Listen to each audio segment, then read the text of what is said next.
The moment Della Beckett rode into Salvation Creek with a rifle across her saddle and fire in her dark eyes, every man in town made the mistake of thinking she needed saving.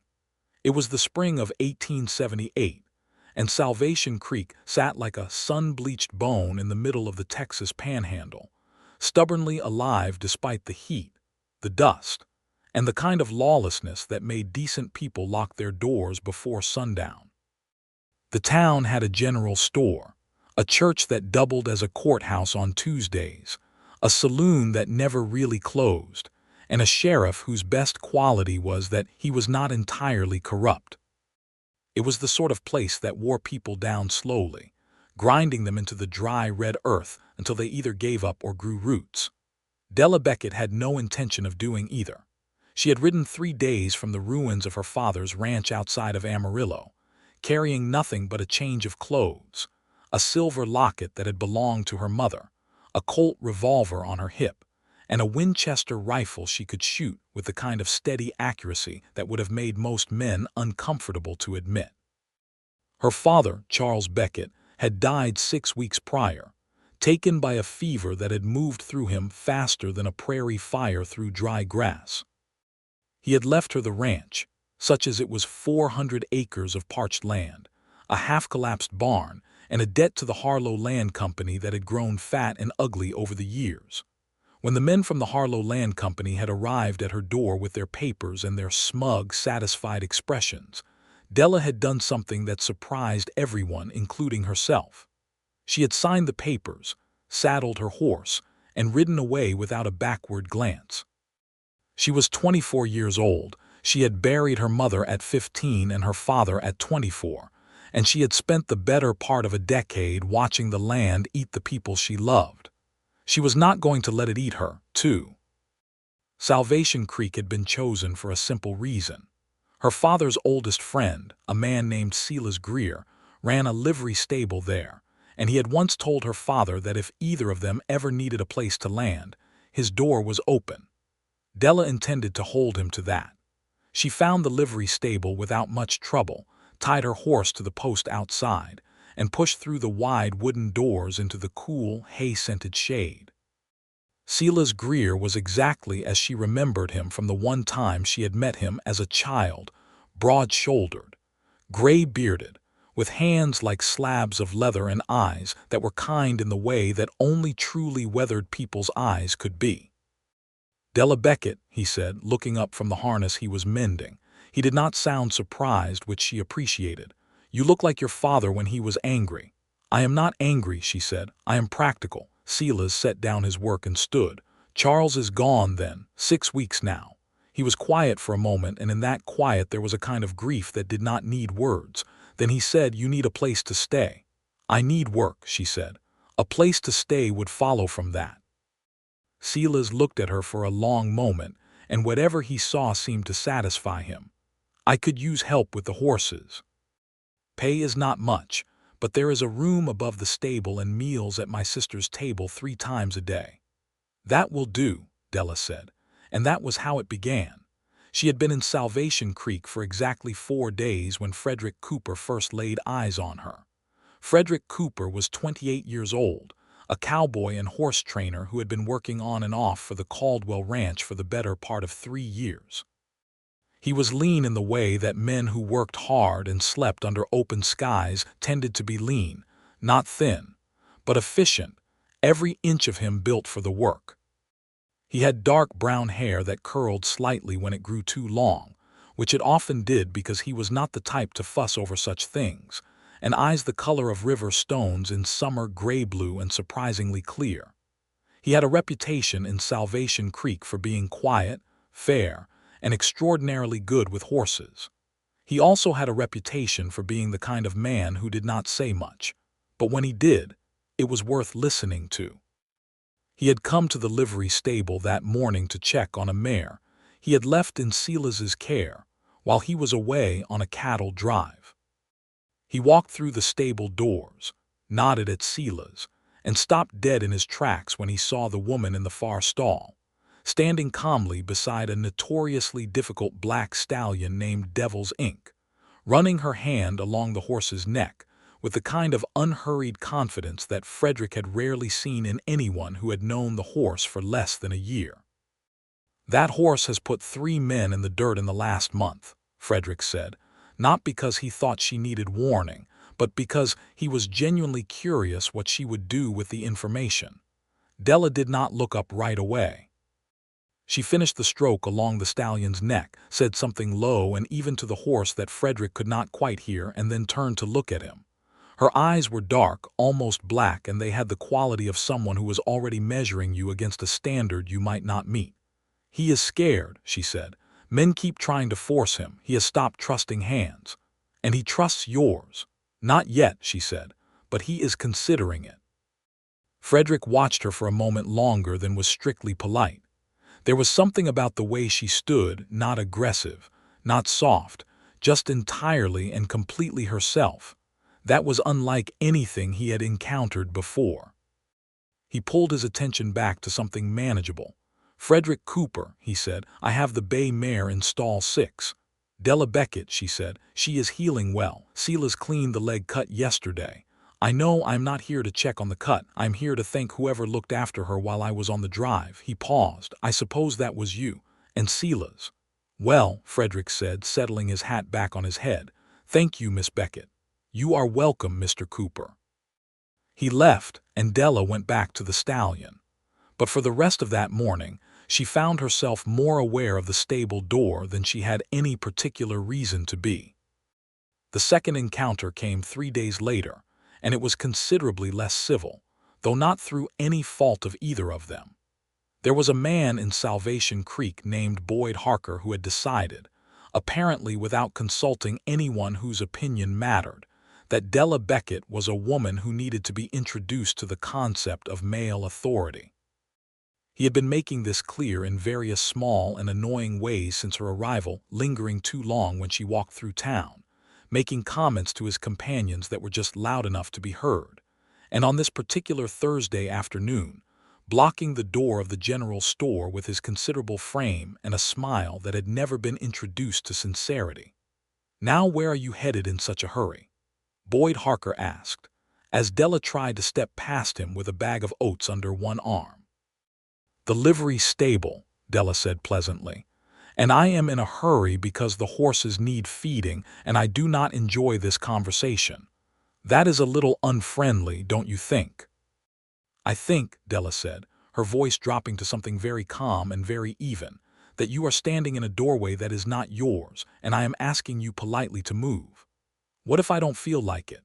"Then," Della said, shifting the bag of oats slightly so that her right hand was closer to the revolver at her hip, "I will feel considerably less polite." Boyd Harker looked at her hand and then at her face, and something in what he saw there made him make the small but intelligent choice to step aside. Della walked through the door without another word and did not look back. She was halfway down the main street when she heard Frederick Cooper's voice behind her. "He is going to cause you trouble," Frederick said, falling into step beside her as naturally as if they had been walking together for years. "Harker does not handle being made to feel small. Then he should have moved when I asked him." "I am not disagreeing with you," Frederick said. "I am only telling you what is likely coming." Della glanced at him sideways. He was looking straight ahead, hat shading his eyes, the afternoon sun cutting long shadows across the street. "Are you planning to ride to my rescue if it does?" she asked, and there was an edge in her voice that was not quite irritation and not quite humor. Frederick turned his head to look at her then, and she saw something in his expression that was not what she had expected. It was not wounded pride, not the reflexive defensiveness that most men produced when a woman questioned their intentions. It was something closer to amusement, and below that something respectful. "No," he said simply. "I expect you can handle it. I just thought you should know what you were dealing with." Della studied him for a moment. "All right," she said. "Thank you." "Also," he said, and he almost smiled just at the corners, "I am curious about the stallion. Devil's Ink. Silas says you are making progress." "Silas talks too much," she said, but the edge in her voice had softened a fraction. "He talks exactly the right amount when it comes to horses," Frederick said. They had reached the livery stable. Della stopped and turned to face him fully. "If you want to observe, you can. I'm not going to perform and I'm not going to explain myself, but if you can keep quiet and keep out of the way, you are welcome to watch." It was, by any reasonable measurement, not much of an invitation. But Frederick Cooper looked at her like she had offered him something rare. "I can do both of those things," he said. He kept his word. He came by the stable the next morning and sat on a hay bale just inside the wide doors, his elbows on his knees, and he watched Della work with devil's ink for the better part of 2 hours without making a single unnecessary sound. And because he was quiet, and because he did not try to insert himself or demonstrate his own superior knowledge, Della found herself talking, not performing, not explaining, but simply talking aloud in the easy way she did when she was working and thinking at the same time. "He does not need to be broken," she said, running her palm along the stallion's jaw. "That is the whole problem. Everyone who has ever gotten on his back thought that was the goal. But a horse that has been broken is only ever as good as the man breaking him. This one is worth more than that." "What is the goal, then?" Frederick asked from his hay bale. "Partnership," Della said. "You convince him that you are worth trusting. Then you go where he is willing to take you." Frederick was quiet for a moment. "That is not how most people think about it." "No," she agreed. "Most people think the point is control. And you don't." She looked at him over the stallion's neck. "Control is for people who are afraid." Frederick held her gaze for a long moment and then nodded slowly, as if he was filing something away.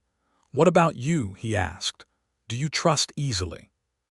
"Not at all," she said, without any particular regret in it. "But I am honest about that, which is a start." It became a regular thing, though neither of them named it as such.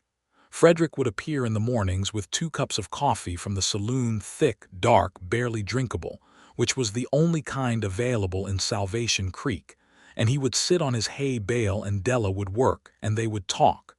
They talked about horses, which was the easy thing. They talked about ranching, about the land, about the particular texture of the panhandle sky at different times of day. Gradually, carefully, they began to talk about other things. Della told him about her father and the ranch, and the years she had spent learning to do every job on it because there was no one else to do them. She told him about the debt and the Harlow Land Company men with their papers, and how she had signed because fighting them would have cost her everything and gained her nothing but a few more months of slow drowning. She told it all with a kind of matter-of-fact steadiness that made Frederick understand, very clearly, that she was not telling him to earn his sympathy. She was telling him because she was telling him, because the truth was the truth, and she did not see the point in dressing it up. Frederick told her about his own family, scattered now across 2 states. He had grown up in Kansas, the son of a farmer who had lost his land in a bad season and never quite recovered from the shame of it. Frederick had left at 17, learned to work cattle, learned to read horses the way other men read books, and had found his way to Salvation Creek 3 years ago when Tom Caldwell had offered him steady work and reasonable pay. He liked it well enough. He was not sure he was meant to stay anywhere forever, but Salvation Creek was as good a place as any, and lately he had been thinking it might be better than most. He did not say that last part to Della, not yet, but he thought it. The trouble with Boyd Harker arrived on a Saturday evening in mid-April, right on schedule. Della had been asked by Silas to deliver a message to the saloon keeper about payment for the stabling of one of his horses. She went in the early evening, delivered the message efficiently, and was on her way out when Boyd Harker materialized from somewhere near the bar with 3 of his friends, arranged behind him like a wall of bad decisions. "Miss Beckett," he said, and his voice had that particular texture of a man who had been drinking just enough to confuse confidence with courage. "I have been thinking about what you said to me at the general store." "I said several things," Della said. "Try to be specific." "You threatened me," he said, "in front of witnesses." "I informed you of the consequences of remaining in a doorway," she said. "You are welcome to put any interpretation on it you like." Boyd Harker stepped forward, and the 3 men behind him moved as a single, unfriendly unit. The saloon had gone quiet in the way that saloons go quiet when something is about to happen. Della stood very still, her hand loose at her side, and measured the distance between herself and each of them with the quick, cold clarity that her father had taught her and life had refined. She did not reach for her gun, because she was not a fool and there were 4 of them. But she also did not step back, because she had never in her life stepped back from something simply because it was large and loud and moving toward her. "I think," said Frederick Cooper from somewhere behind her, his voice carrying through the quiet with the unhurried certainty of someone who has nothing to prove, "that this conversation is finished." She did not turn to look at him. She watched Boyd Harker's face instead, and she saw something shift in it, a recalculation, the arithmetic of a man who was counting numbers and not liking the total. Frederick had come to stand to her right, close enough that his shoulder was almost level with hers, and he was looking at Boyd Harker the way a man looks at a storm that is not yet on top of him but is certainly coming and must be taken seriously. "Stay out of this, Cooper," Boyd said. "I would be glad to," Frederick said pleasantly, "if you were not blocking the door of a public establishment and using your considerable size to intimidate a person who has not done you any harm." "She threatened me." "Then take it to the sheriff," Frederick said. "That is what the law is for." There was a long, unpleasant silence. Boyd Harker looked at Della. Della looked back at him with the expression of someone who has a great deal of patience for inconveniences and none at all for stupidity.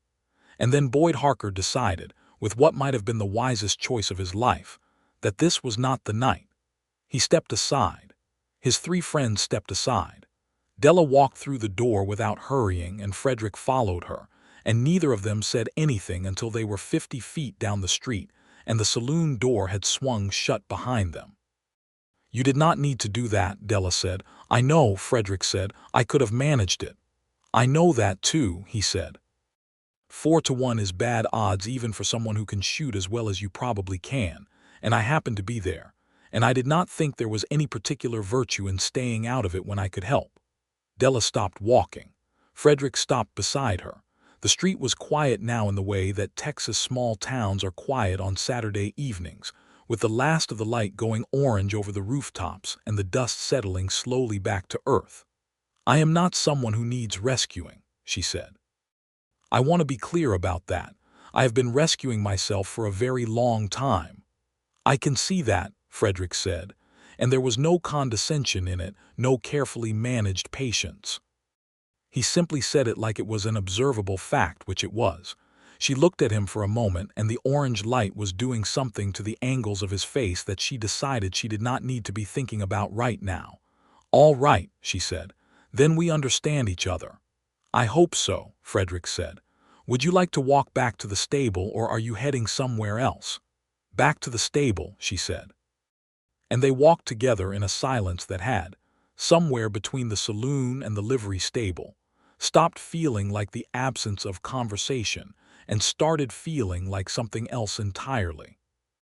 It was Silas Greer who said it first, which was inevitable because Silas Greer had been watching human beings navigate their own feelings for 62 years and had become, through sheer accumulated observation, something of an expert. He said it to Della over breakfast on a Tuesday morning in the small kitchen attached to his sister Martha's house, while Martha was out feeding the chickens. He said it quietly, matter-of-factly, the way he said most things. "That young man is in considerable trouble over you," Silas said, not looking up from his eggs.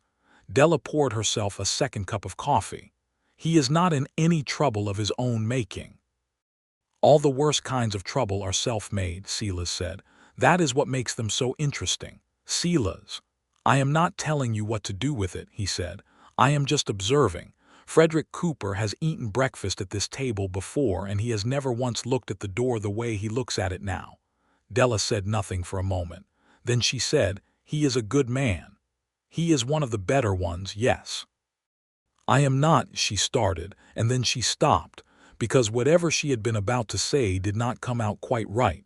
She tried again. "I am not looking for someone to anchor myself to."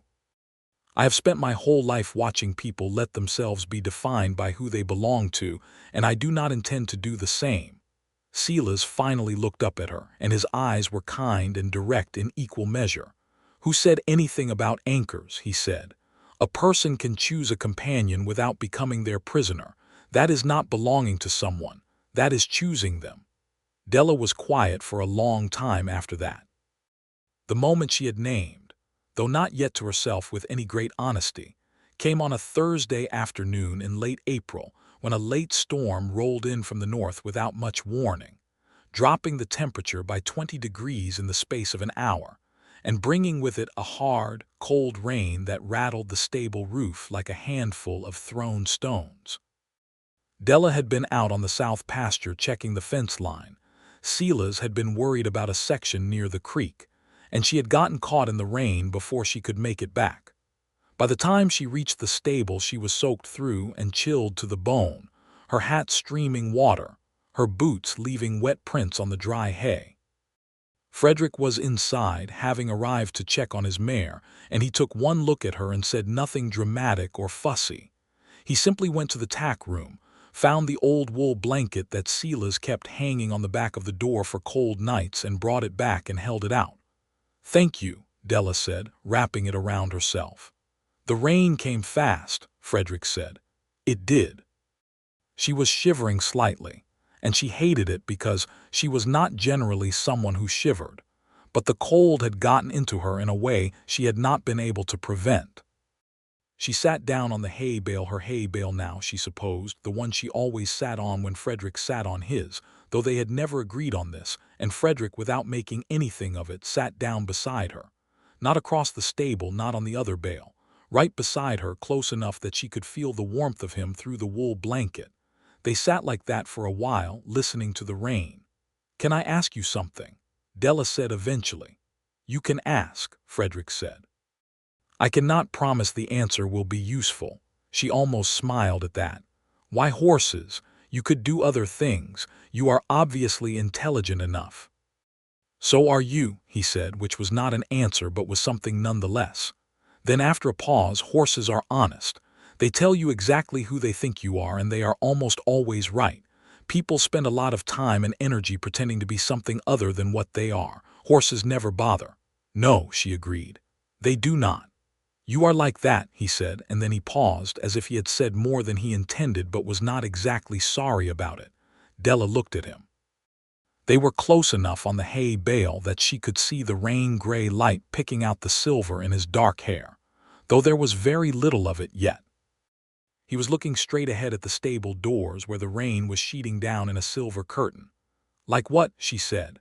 "Honest," he said, "completely, sometimes uncomfortably honest. No performance. What you see is what is there." "Most people find that difficult to deal with," Della said. "I know," he said.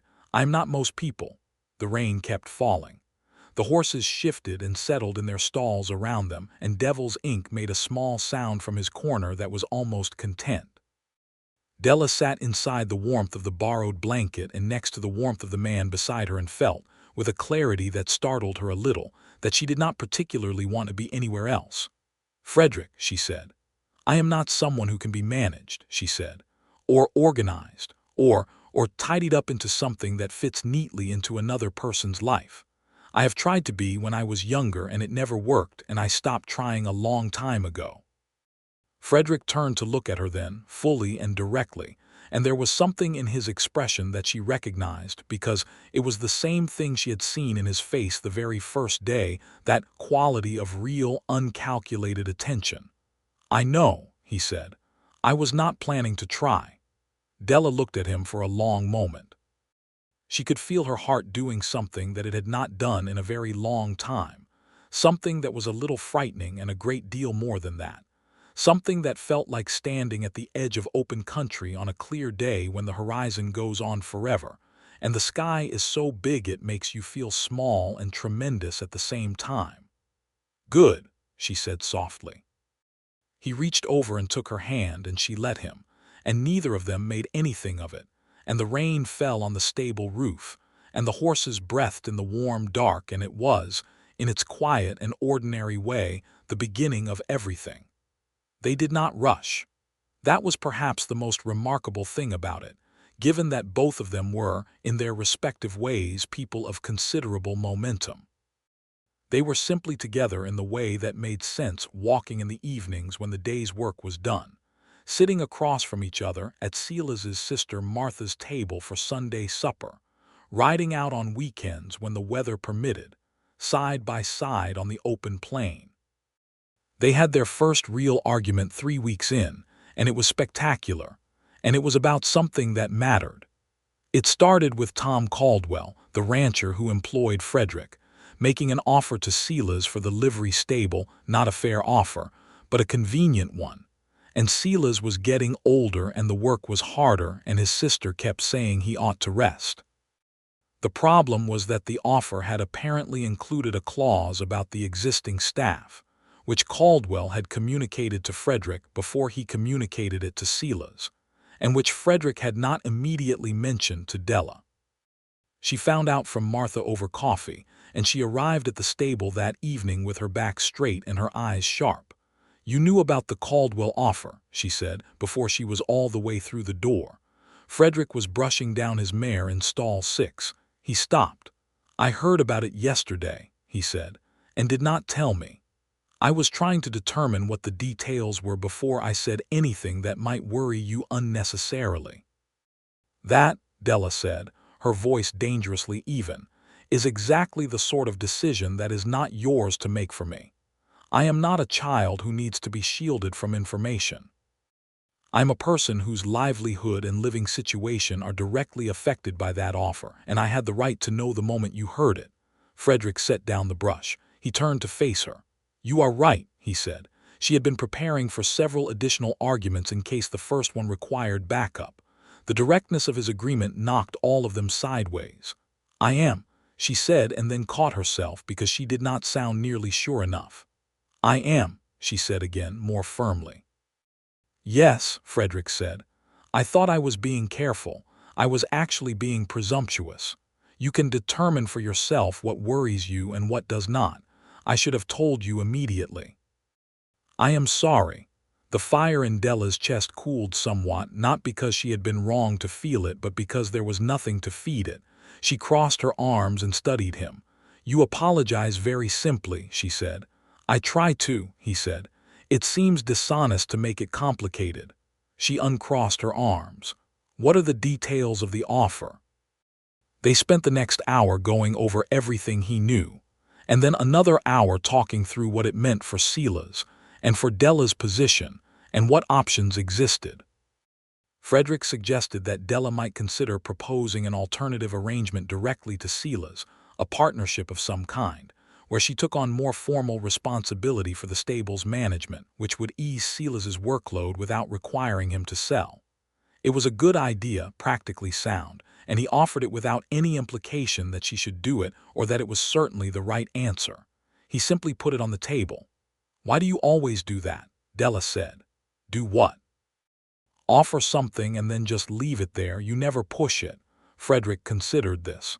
"Because it is your decision," he said. "I am just thinking out loud." "It is useful to have someone to think out loud with." Della looked at him across the stable, in the warm lamplight with the horses settled around them, and she felt the thing in her chest that she had been carefully not naming do something complicated and warm and undeniable. She went to Silas the next day with a proposal, and Silas accepted it with so little fuss that she suspected he had been waiting for her to arrive at exactly this idea on her own. She would manage the day-to-day operations of the stable, take on the training work as a formal service, and split the proceeds with Silas after expenses. He would keep ownership of the property and collect his share without having to be there every day. The Caldwell offer was quietly declined. Devil's ink allowed her on his back for the first time on a morning in early May, a clear morning with a sky the color of good turquoise, and the air still carrying the cool memory of the night. Frederick was there on his hay bale, as he had been for weeks now, and he was so still and so quiet that the stallion barely registered his presence. Della put one foot in the stirrup, moved slowly and without any sudden claim of authority, and swung up. The stallion shuddered, gathered himself, and then stood. Just stood, breathing, ears flicking back once to confirm she was still there. Della sat very still and did not ask anything of him. After a long moment, she leaned forward and said something quiet against his ear, and the stallion took one step, then another. They walked in a slow circle around the interior of the stable, and the whole world was very quiet and very perfect. When she brought him to a stop and stepped down, Frederick was on his feet, and he was smiling, a real, full smile that she had not seen from him before, the kind that changed his whole face. "That was extraordinary," he said, and he meant it entirely. Della was breathing harder than she would have liked to admit. Her hands were shaking slightly, from the aftermath of concentrated attention rather than fear. "He is extraordinary," she said. "I just convinced him of what he already was." Frederick crossed the stable in 4 steps, and she did not back up, and he took her face in his hands, careful, warm hands, hands that knew how to be gentle, and he kissed her, right there in the middle of the stable, with Devil's Ink watching with mild equine judgment from his stall. She kissed him back, which should not have surprised either of them, but felt, in the best possible way, like something brand new. May moved into June, and the Texas summer arrived with the cheerful brutality it was known for, baking the dust and stretching the days out long and golden. Della's work with Devil's Ink had begun to attract attention. Word traveled in small towns, and there were ranchers from 2 counties over who had heard that the woman at the Greer livery stable could do things with difficult horses that no one else could manage. She began to get requests. Silas, who was not slow, suggested they expand the training operation. Martha suggested they get married. Frederick, when Della repeated Martha's suggestion with one eyebrow raised, said that Martha had impeccable timing and poor subtlety. "Is she wrong, though?" Della asked. They were sitting on the wooden steps outside the stable in the long evening light, Frederick's shoulder against hers, the street quiet around them. He turned to look at her, and she looked back at him, and there was a whole conversation happening in the space between that question and whatever came next. "I do not think she is wrong," Frederick said carefully. "But I also know what you have said to me about not being managed or organized, and I would rather cut off my own hand than make you feel like you are being pushed into something that is supposed to look like your idea." "That," Della said, "is a very Frederick Cooper thing to say." "I am in fact Frederick Cooper." She looked at him for a long moment. The light was doing the thing again, the orange and gold thing across the planes of his face, and she had stopped trying to be indifferent to it. "What do you want?" she asked. "Not what you think I want to hear. What do you actually want?" He was quiet for long enough that she knew he was being honest rather than quick. "I want to spend more days like this one," he said at last, "and the day before it and the one before that. I want to see what you do with that black stallion when you get him out on the open plain. I want to hear you think out loud over breakfast, and I want to argue with you about things that matter, and I want to know what you look like when you have been asleep." He paused. "I want a life that has you in it. What shape that life takes, I would like to know what you want." Della was quiet for a moment. Then she said, "I want those things too." She turned to face him more fully. "I will not become someone different. I will always have my own work, my own opinions, my own way of doing things." "I would be bored out of my mind if you did not," Frederick said, and there was enough genuine feeling in it to make her believe him completely. "Then ask me properly," Della said. He looked at her. "Right now, you were worried about timing. This seems like as good a time as any." Something in his face shifted into something very warm and very direct. He reached into the breast pocket of his shirt. He had, she would later discover, been carrying the ring there for 11 days, which meant he had been waiting for the right moment with a patience that was entirely characteristic, and brought out a thin gold band with a small dark garnet set in it, the color of the Texas earth at sunset. "Della Beckett," he said, "I am not planning to tame you. I am not planning to change you. I am not planning to put you anywhere that does not have good sky and enough room. I am asking you to choose me the way I am choosing you, freely, completely, and with full knowledge of what the other person is." She took the ring from his fingers and looked at it and looked at him. "Yes," she said, Obviously, yes. He laughed, a real, surprised laugh, bright and unguarded. And she slipped the ring on herself because of course she did, and he kissed her on the steps of the livery stable in the fading evening light while half of Salvation Creek's Main Street pretended not to watch. They were married in September, at the church that doubled as a courthouse on Tuesdays, and it was a small wedding with a short ceremony because neither of them had any patience for pageantry.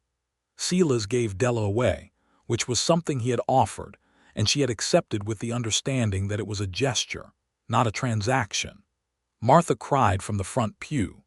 Tom Caldwell attended and was gracious about the whole stable situation, which Della respected even if she did not trust him entirely.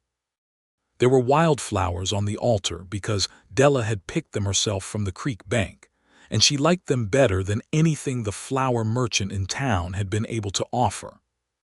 The minister, a soft-spoken man named Reverend Adler who had been in Salvation Creek for 15 years and had developed an excellent instinct for the people he was marrying, kept the ceremony simple.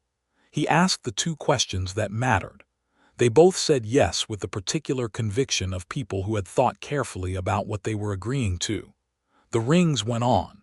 Reverend Adler said they were married. Frederick kissed her with his hands framing her face in that careful, warm way. And the small room with its rough wooden pews and its dusty windows and its wildflowers smelled like autumn and hay, and something that felt very much like home. The months that followed were full in the way that good lives tend to be, full of work and weather and argument and laughter, full of horses and plans, and the particular texture of two people learning, with every passing day, the full specific topography of who the other person was. They had taken rooms above the stable, which Silas expanded before winter to make a proper small apartment, insisting it was an investment in the property and not charity, and Della had been too practical to argue with the logic. The rooms were simple, a main room with a stove and a table and two good chairs, a bedroom with a window that looked east so the morning light came in strong and clear, a small water closet. Della made it hers with the same practical efficiency with which she made everything hers. The things she chose were few and chosen well, and Frederick fit into the space she had made without having to be squeezed. Frederick continued his work with the Caldwell Ranch through the fall, but with Della's training business growing. She had 3 difficult horses in from separate ranches by November, and a waiting list that made Silas shake his head with something that was equal parts surprise and satisfaction. Frederick began to think about what a different arrangement might look like. He was good at training, too, in his own way, and he had skills with the practical management of animals and pasture that complemented Della's gift for the psychological work. They began, slowly, to talk about what a shared enterprise might look like. It was Della who drew the line clearly. "If we work together," she said one evening, sitting at the table with a cup of tea going cold at her elbow and the light from the lamp making everything amber, "I need you to be clear about what is mine. Not because I do not trust you, because I have worked very hard for it and I need to know that it remains mine." "The training operation is yours," Frederick said, without hesitation. "Whatever I contribute is mine separately unless you decide otherwise. I would rather we have clear lines than fuzzy ones." "Good," she said, and then, because she was always honest, "You are very easy to trust, you know. That is not a small thing." He looked at her across the lamplight. "You are very worth trusting," he said. "That is not a small thing either." There was an evening in December, 2 months after the wedding, when the weather had closed in hard and the temperature had dropped below 0 overnight, and all of Salvation Creek had pulled its shutters closed and its fires high, and Della and Frederick were sitting close to the stove with a bottle of whiskey between them, not drinking hard, just keeping company with it, and Della said, almost to herself, "I think I am finally not afraid of this." "Of the cold," Frederick said, misunderstanding deliberately. She looked at him. He was already watching her the way he often was, and there was a warmth in his eyes that had nothing to do with the stove. "Of being here," she said, "of having a place. I spent a long time after my father died telling myself I did not need one, that it was safer to be moving. That place is 8 people. Some of them do, Frederick said. Some of them do, she agreed. But some of them just hold you without closing around you. She paused. You are like that, you know. You hold without closing.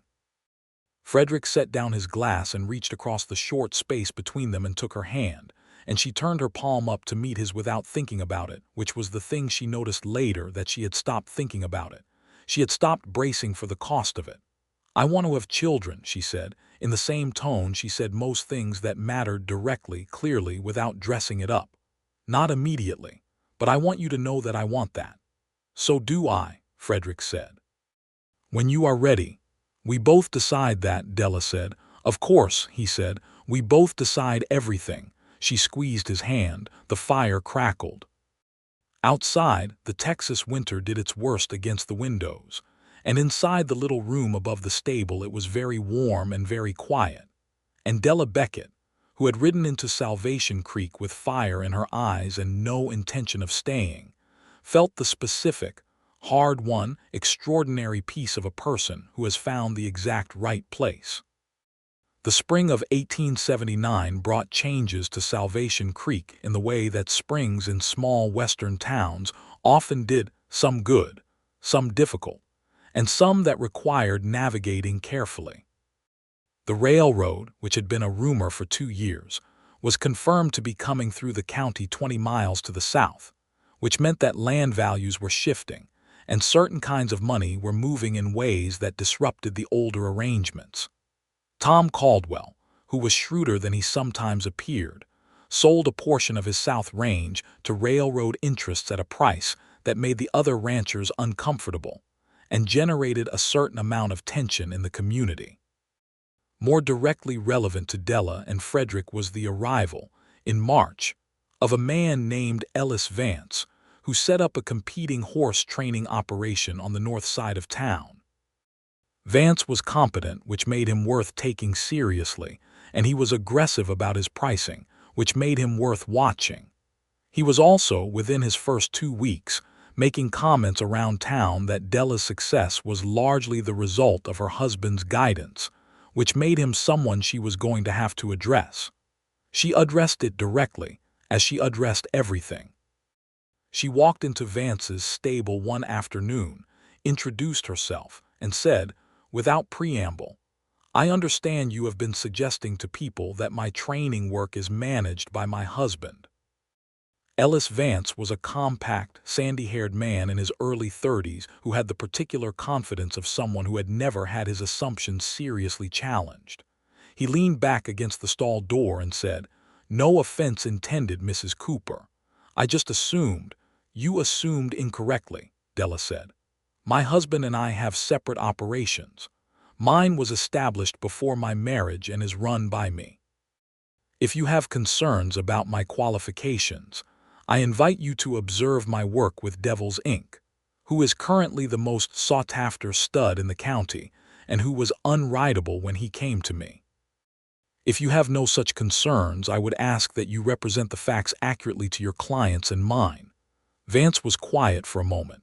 Then, to his modest credit, he said, I apologize, I will be more accurate. Della nodded and left, and that was more or less the end of that. She told Frederick about it that evening, and he listened without trying to intervene retroactively or add anything that made it about him. How did it go? He asked. Well enough, she said. He is not a bad person. He just has lazy assumptions. A common enough ailment, Frederick said. I do not want you to go speak to him on my behalf, she said, which was not quite an accusation but was a preemptive statement. It had not occurred to me to do so, Frederick said. You handled it. What would be the point? She looked at him with that evaluating look that she had given him on the very first day in the stable, and then her expression shifted into something softer. All right, she said. Good.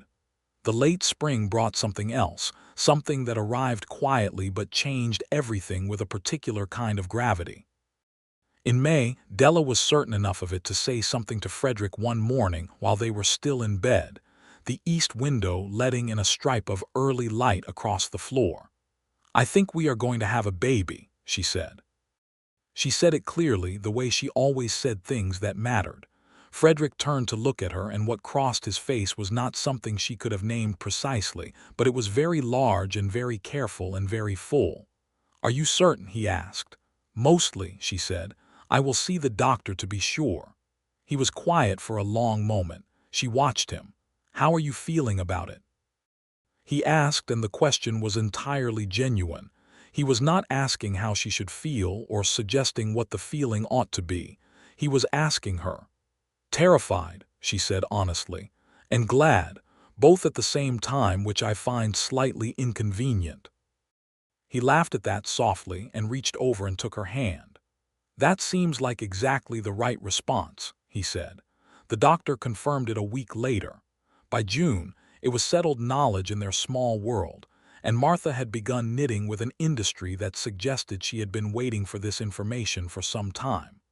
Silas shook Frederick's hand and kissed Della's cheek and said only, "Good," which from Silas was essentially a sonnet. The summer of 1879 was the kind of summer that the Texas Panhandle specializes in, relentless and bright and enormous, the sky pressing down with such blue force that it seemed almost aggressive. Della worked through it, with modifications. She stopped riding the more difficult horses once the pregnancy became evident in a way that altered her balance, not because anyone told her to, but because it was the practical choice, and Della was always practical. She focused instead on the groundwork, the patient, methodical work of communicating with a horse before anyone got on it, and found that the business actually grew in this period, because the groundwork was where the real money was. Ranchers with problem animals did not need someone to break them. They needed someone to understand them, and Della could do that from both feet on the ground. Frederick, for his part, was so consistently and quietly useful during this time that Della occasionally felt something close to exasperated tenderness toward him, which was not an emotion she had expected to feel regularly, but was apparently now among her repertoire. He did not fuss. He did not hover. He did not offer opinions about what she should or should not do unless she asked for them. He simply ensured that the things that needed doing were done, and that she had what she needed, and that when she wanted company she had it, and when she needed solitude she had that too.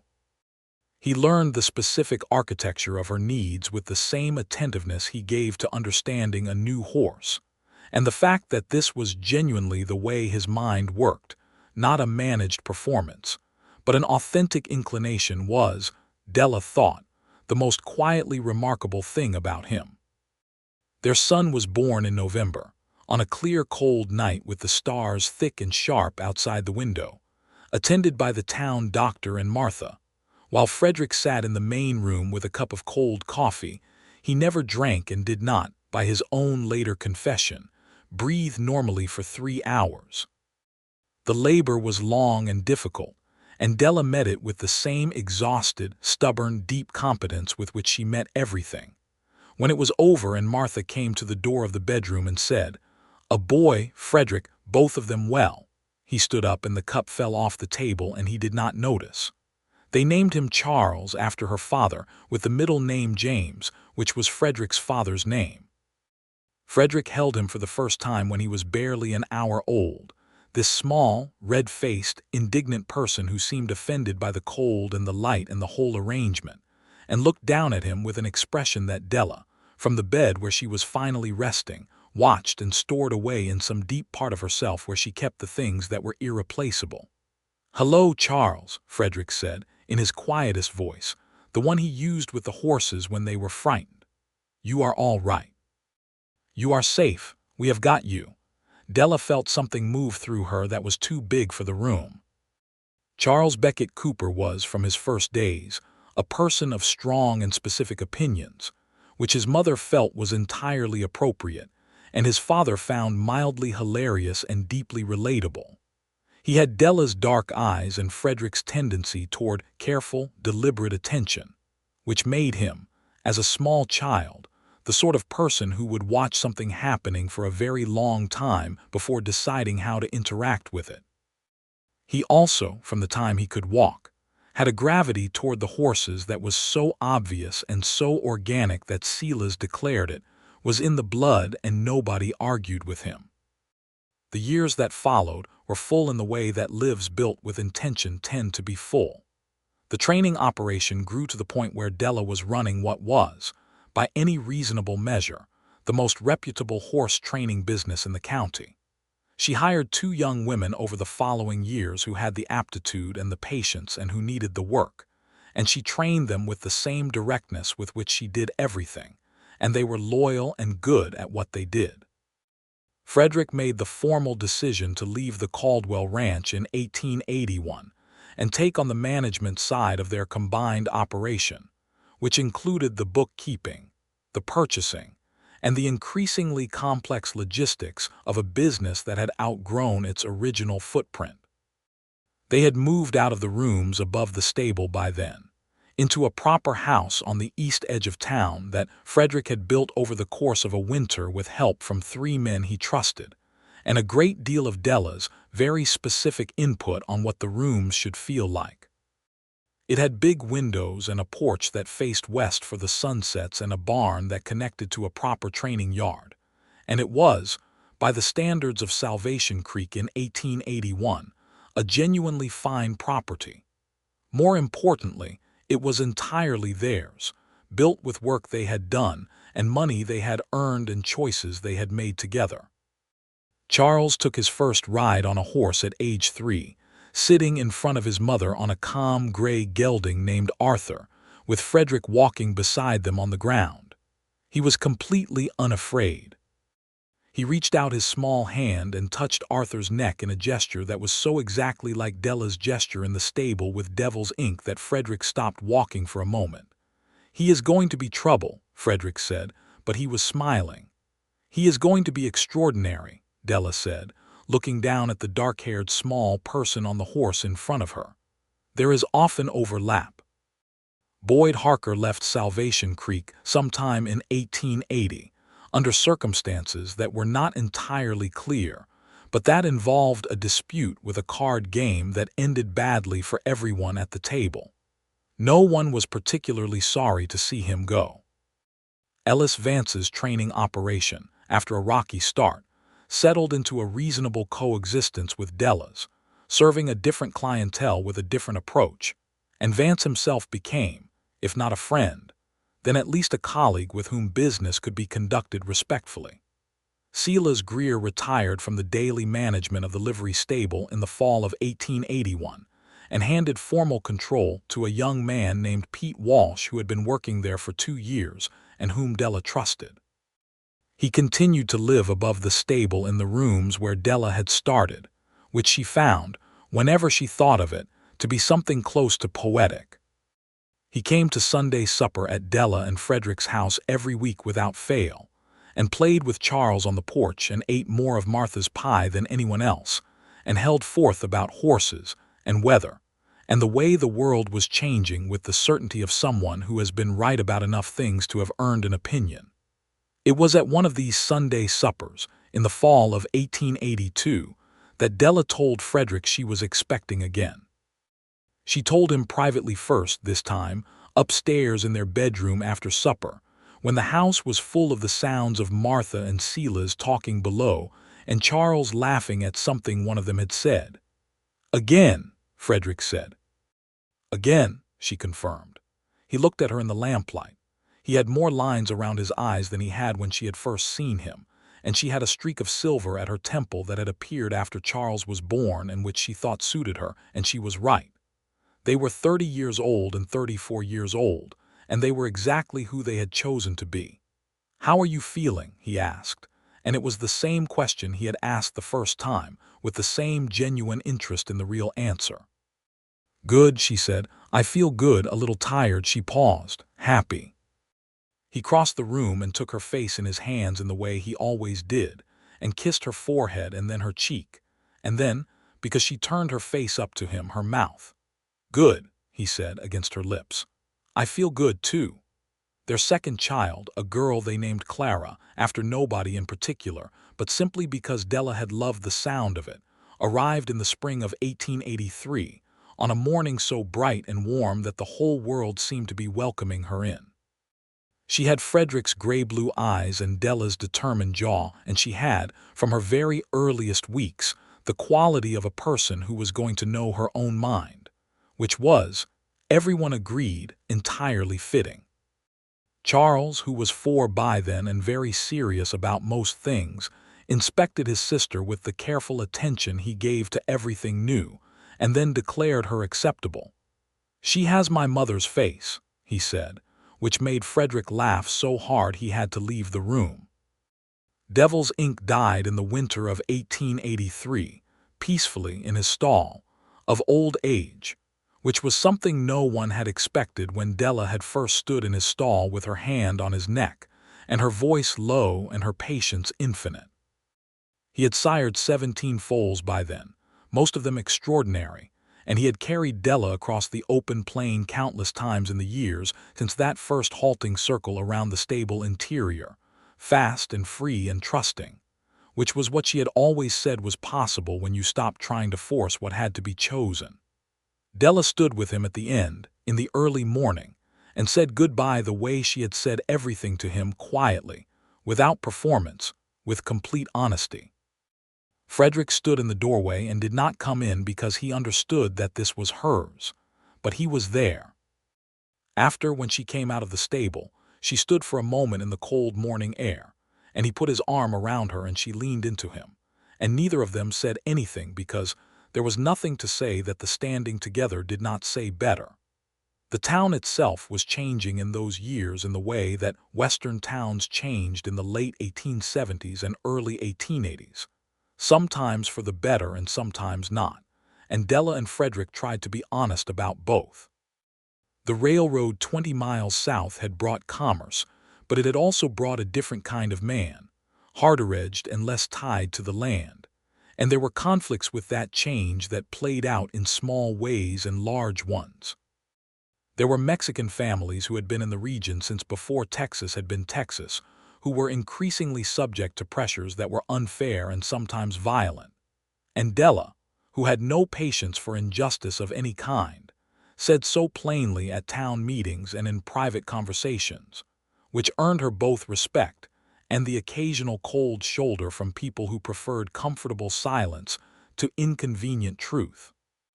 Frederick backed her in this always, not because she needed him to, but because he agreed with her, and because doing nothing when something wrong was happening was not, he said simply, something he was able to do. There was a family named Garza, Miguel, and Rosa Garza, and their 3 children who ran a small cattle operation 5 miles outside of town, and who had been given notice by a new land company that their title to the land was disputed in a way that was almost certainly manufactured. Della went to Reverend Adler, who went to a lawyer in the county seat, who determined that the title was in fact sound, and that the land company's claim had no legal basis. The matter was resolved through proper channels, which was the best outcome available in a world with imperfect instruments, and Miguel Garza shook Della's hand afterward with a gravity that made something very solid and significant out of the gesture. "You did not have to do that," he said. "Yes, I did," Della said. "It was the right thing." She told Frederick about it that evening and he listened, and when she finished he said, "The Garza cattle are good stock from what I have seen. If Miguel is interested in expanding, we might talk about a partnership on a breeding program." Which was so completely Frederick, the immediate and practical and generous extension of what was right into what was also useful for everyone, that Della shook her head and felt the warmth that she always felt, that particular mixture of certainty and gladness. The partnership with Miguel Garza proved fruitful over the following years, building both families' operations and creating a relationship that extended beyond business into the kind of friendship that the frontier occasionally produced between people who had decided to see each other clearly. Rosa Garza and Della became friends in the specific way that 2 very practical, very direct women can become friends when they discover that the other person will always say what they mean and mean what they say. They rode together on Sunday mornings sometimes, the 2 of them out on the plain in the early light, while the households behind them woke up, and the children ran each other ragged, and the men did whatever men did when left to their own devices on Sunday mornings. Clara started riding at 2.5, earlier than Charles had, and with considerably less patience for being led. She wanted to go fast immediately, which was both terrifying and deeply amusing, and Della handled it by simply finding horses that were suited to her energy and teaching her, very young, to communicate with them rather than simply demand.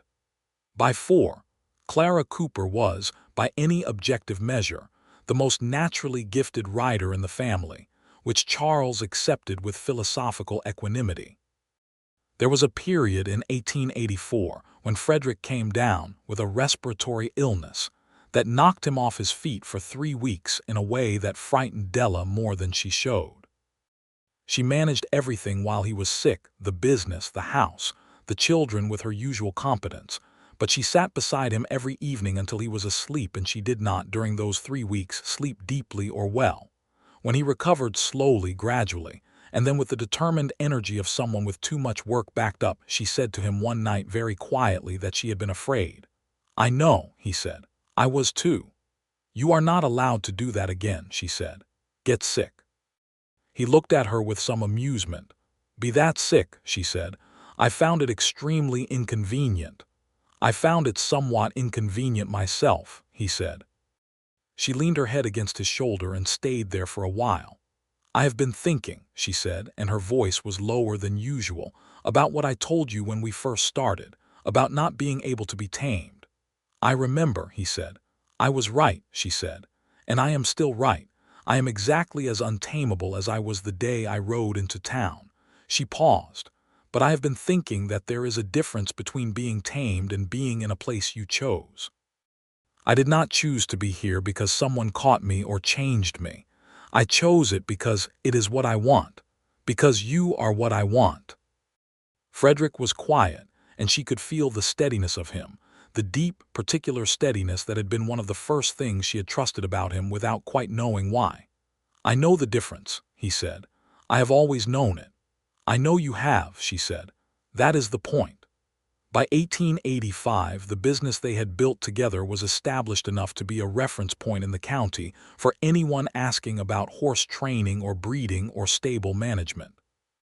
Della had trained nearly 40 horses over the 7 years since her arrival, several of which were now known beyond the county for their quality, and the name Beckett Cooper, which was what she had insisted on, combining rather than replacing, was one that carried weight in the circles where such things mattered.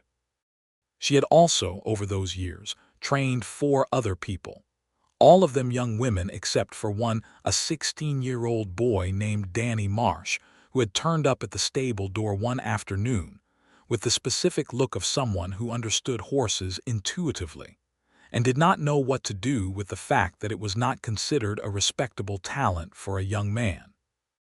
Della had hired him without ceremony and trained him with the same high standards and the same complete lack of condescension with which she trained everyone. And by 1885, Danny Marsh was one of the most sought-after young trainers in the region. He came to Sunday suppers sometimes, and he sat quietly and ate a great deal and talked horses with Charles and sometimes with Silas, and he had the quality of someone building himself carefully toward something good. Charles, at 6, was in the school that had been established in Salvation Creek in 1880, attending with the same serious attention he gave everything. He could already read better than most children twice his age, which Frederick attributed to the fact that Della read aloud to both children every night without exception, regardless of how tired she was, and the stories she chose were never dumbed down or tidied up. Clara, at 2, had strong opinions about everything and the vocal range to express them, which her father found hilarious and her mother found familiar. The spring of 1886 was warm and early, and it brought with it a letter from Frederick's sister, Emma, who lived in Kansas still with her husband and 2 sons. The letter said that their mother, who had been unwell for some time, had died in February. Frederick read the letter at the kitchen table on a Tuesday morning while Della was feeding Clara and Charles was getting ready for school, and his face went through several things in the space of a few minutes that Della watched carefully. She did not say anything immediately. She finished with Clara, sent Charles to school with his lunch pail, and then came to the table and sat across from Frederick and put her hand on his. He told her what the letter said. She listened. We were not, he started and then stopped and tried again. She was difficult in a way that I did not know how to be around for most of my adult life, and so I was not around, and now I cannot be. You cannot fix that part, Della said, but you can go to your sister. He looked at her. That is what I was thinking. Then go, she said. Take a week, take two, I can manage here. I know you can, he said. I'm asking if you want to come. She thought about it seriously, which he could always tell because she went very still. If you want me there, I will come, she said. If it is something you need to do with your sister, go, both are real. I want you there, he said. I always want you there. They went in May. All four of them, Della, Frederick, Charles, and Clara, traveling by rail to Kansas, which was a journey that Clara treated as a personal adventure, and Charles treated as a study in geography. Frederick's sister Emma was a tall, fair-haired woman who looked nothing like her brother except around the eyes, and she embraced him at the station with the particular fierceness of people who have not seen each other for years and have been carrying the weight of that absence. She embraced Della with a warmth that surprised her and then did not, because it was the right thing to do, and Emma Cooper Marsh was clearly a person who did the right thing. They spent a week in Kansas, visiting the grave and the old house and the relatives who remained, and navigating the complicated terrain of a family history that was not simple. Frederick was quieter than usual through much of it, and Della did not try to fill the quiet with talk. She was simply there, at meals, in the evenings, in the mornings when he was awake before dawn and staring at the ceiling. On the last night in the small bedroom of his sister's house, he talked about his father. About the farm that had failed, and the shame that had eaten his father alive, and the specific particular damage that shame inflicted on the people around it. About leaving at 17 and whether that had been brave or cowardly, and how he still did not entirely know the answer.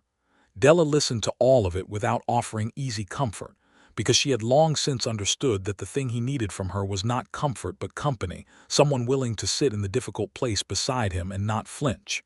You are not your father, she said when he had finished. No, he said. I know that. And you are not the 17-year-old who left either, she said. You are the man who built something, with your hands and your choices and your specific way of looking at the world. He turned to look at her in the dark. With you, he said. With me, she agreed. That is allowed. They came home to Salvation Creek in June, to the house with the west-facing porch and the barn and the training yard, to the sound of Silas already on the porch with his coffee waiting for them, to the particular quality of Texas summer light that was uncompromising and enormous and, after Kansas, deeply welcome. Charles ran to the horses immediately. Clara sat down in the dust of the yard and began examining it with the focused interest of a scientist on a promising dig. Della stood on the porch and looked at the spread of it, the property, the town in the distance, the sky, and felt the thing she always felt now when she came home. Not the feeling of being caught or held down, the feeling of having chosen something that was genuinely hers. Frederick came to stand beside her. He put his hand at the small of her back and she leaned into it very slightly, and they stood there watching the children and the horses and the afternoon light going long across the yard.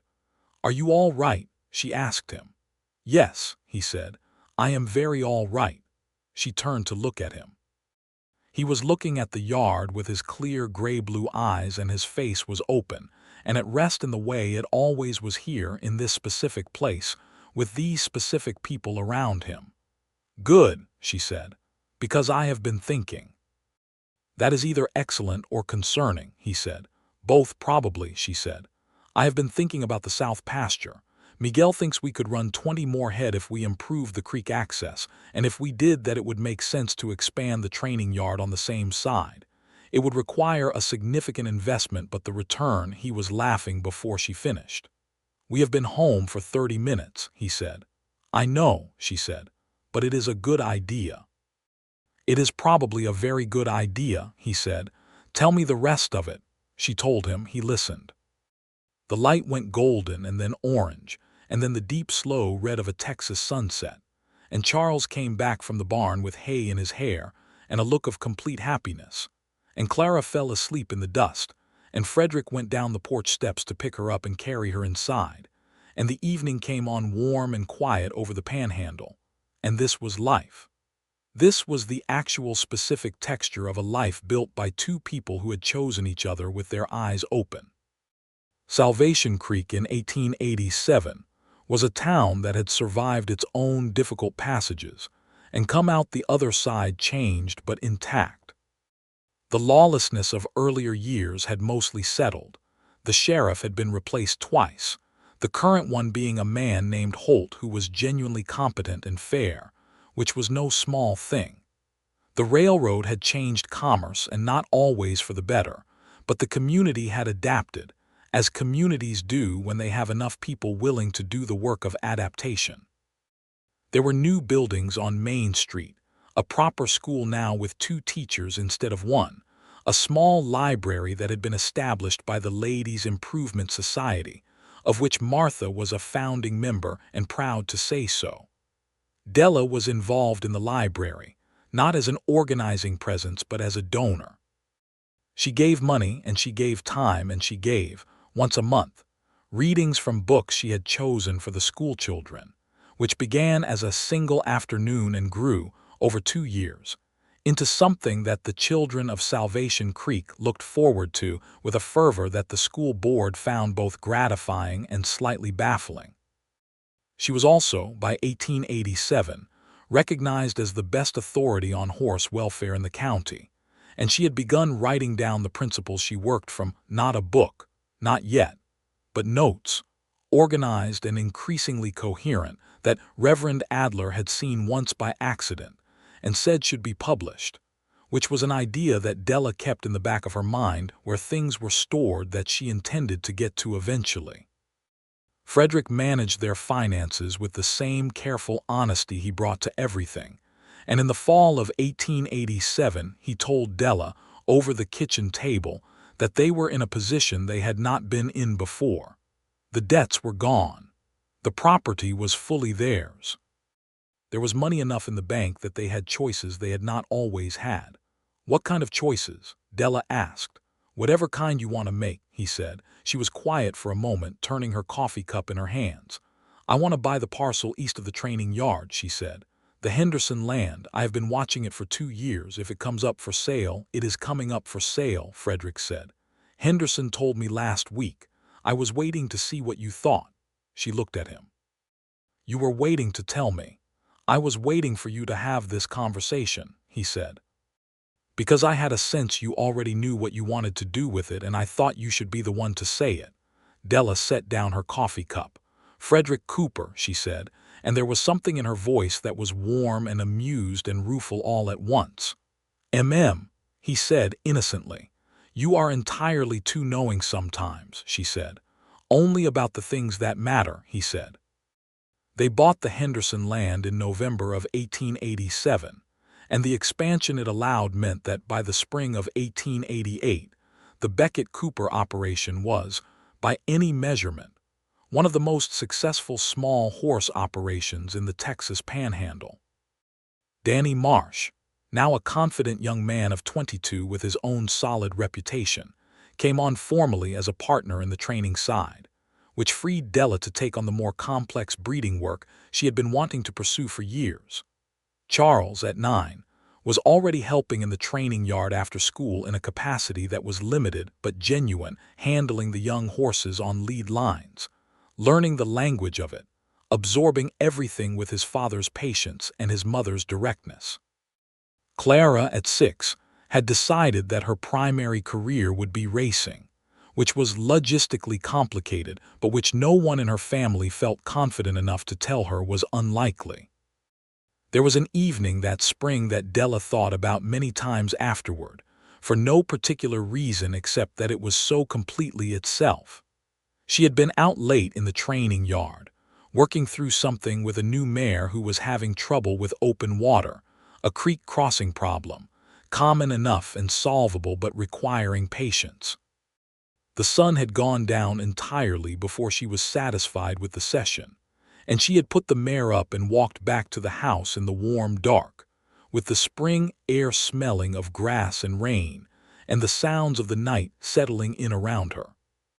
Frederick had put the children to bed and was sitting on the west porch when she came around the side of the house, with a lamp on the porch rail and his feet up, and a book open in his lap that he was not reading. He looked up when he heard her on the path. "She is making progress," Della said, climbing the porch steps. "I could see you out there," he said, "from the upstairs window when I was settling Clara." Della sat down in the other chair and pulled off her boots and set them by the porch rail. "How long did Clara hold out tonight?" she asked. "7 stories, Frederick said. "She would have made it 8, but she fell asleep mid-sentence, which I consider a personal victory." Della smiled. "And Charles, asleep before I finished the first page," Frederick said. "He wore himself out in the yard today." He paused. "He has your way of making a horse feel understood. It is extraordinary to watch." "He is extraordinary," Della said simply. "They both are." "They are," Frederick said. "We did something right." Della looked at him in the lamplight. He was 38 now, and the silver in his hair was more than a streak, and the lines around his eyes were deep, and he was, she thought, more entirely and completely himself than any person she had ever known. Not hardened by the years, not hollowed by them, but clarified by them, the way metal is clarified by fire. "We did a lot of things right," she said. He reached over and took her hand, and she turned her palm up to meet his, the same gesture she had made 1,000 times and would make 1,000 more. "I want to tell you something," she said. "Tell me," he said. "I have been thinking about that morning I rode into Salvation Creek," she said. "How I had nothing and nowhere to go, and I was so entirely certain that I did not need anyone." She paused. "I was not wrong exactly. I did not need anyone the way someone who is afraid needs a rescuer, but I was wrong about something." "What were you wrong about?" he asked, and his voice was very quiet. "I thought choosing someone was the same as needing them," she said. "That letting someone matter was a form of weakness, that any attachment would be a taming." She looked at him. "I was wrong about all of it." Frederick turned to look at her, and in his face she saw what she had seen there since the beginning, that quality of complete and real attention that had always felt like being actually seen.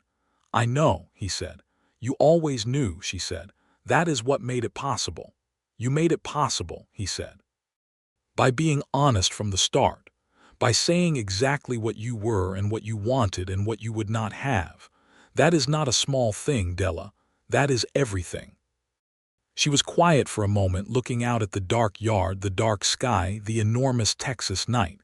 "I am very glad I rode into this town," she said. "So am I," he said. "Every single day." The lamp on the porch rail burned quietly. The horses were settled in the barn.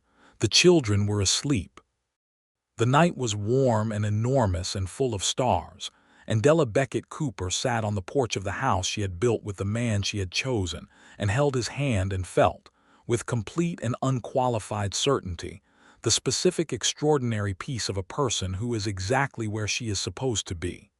Not because she was tamed, because she had chosen. That was the difference, and it was everything. The years that followed settled into the good rhythm that has no drama in it and needs none. The rhythm of daily work done well, of children growing into themselves with the particular confidence of people who have been loved consistently, of a partnership that deepened not because it changed, but because both people in it kept showing up fully and honestly to every ordinary day.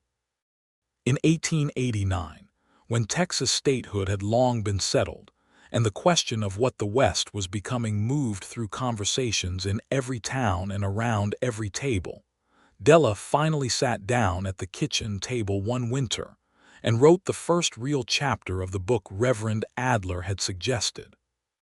She called it simply what it was, a method, a philosophy, a set of principles about working with horses that were grounded in observation and patience, and the fundamental conviction that partnership was always more powerful than force. She wrote it the way she talked, directly, without decoration, with occasional flashes of dry humor that Frederick said were his favorite parts. Frederick helped her organize it, which meant he sat across the table in the evenings and listened to her read passages and asked the questions that made her think harder about what she was saying.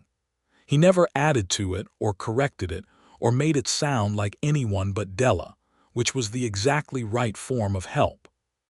The book was copied by hand and then, through a contact in San Antonio who knew a small printer, set into type and printed in a limited edition of 200 copies in 1890.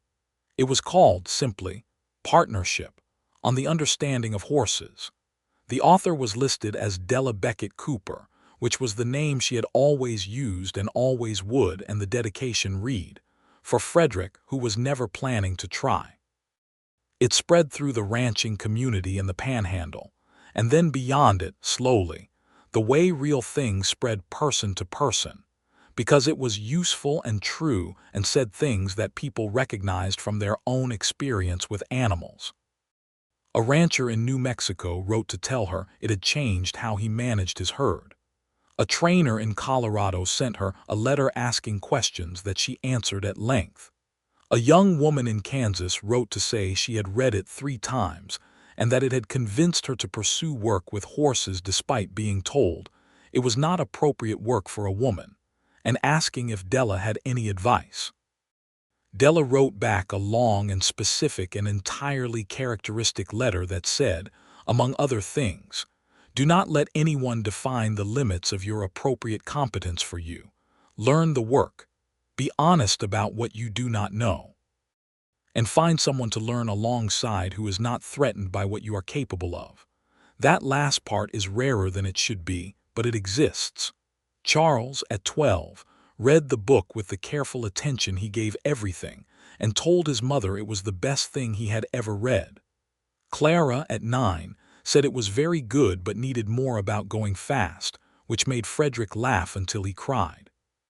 Salvation Creek held its 20th anniversary celebration in the spring of 1891, having been formally incorporated as a town in 1871, and the event included speeches and a picnic and a fair, and a horse demonstration that Della organized and that featured, among other things, Charles Cooper on a young gray gelding moving through patterns with the kind of quiet authority that made the watching crowd very still.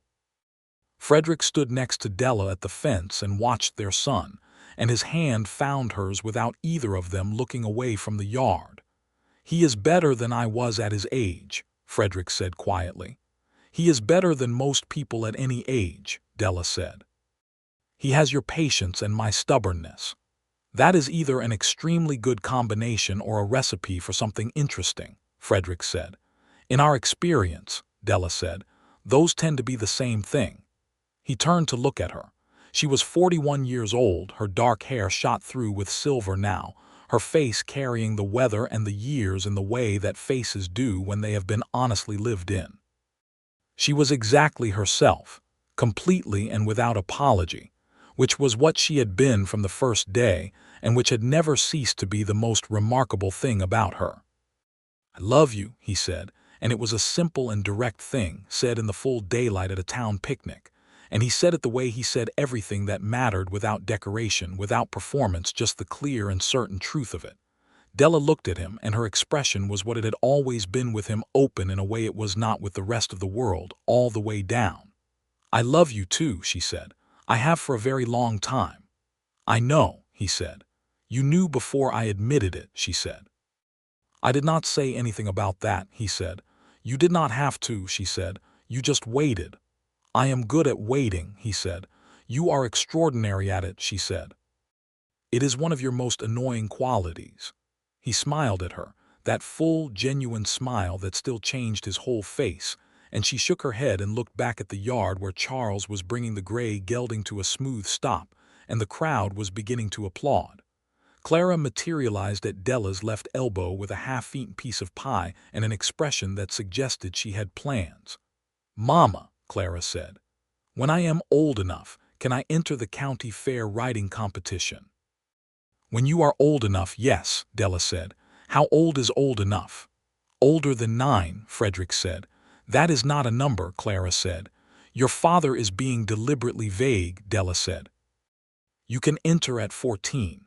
"That is 5 years," Clara said, with the specific outrage of a child who has just done the arithmetic. "It is," Della agreed pleasantly. Clara considered this, took another bite of pie, and then said with the equanimity of someone who is already planning around an obstacle, "I am going to practice every single day." "I know you are," Della said. "I am counting on it." Clara disappeared back into the crowd. Frederick was watching Della with an expression she knew and loved and did not always have a name for. "What?" she said. "Nothing," he said. "Just thinking." "About what?" "About the woman who rode into town one spring morning with a Winchester across her saddle and fire in her eyes," he said. "And about how glad I am that she stayed." Della looked at him for a long moment.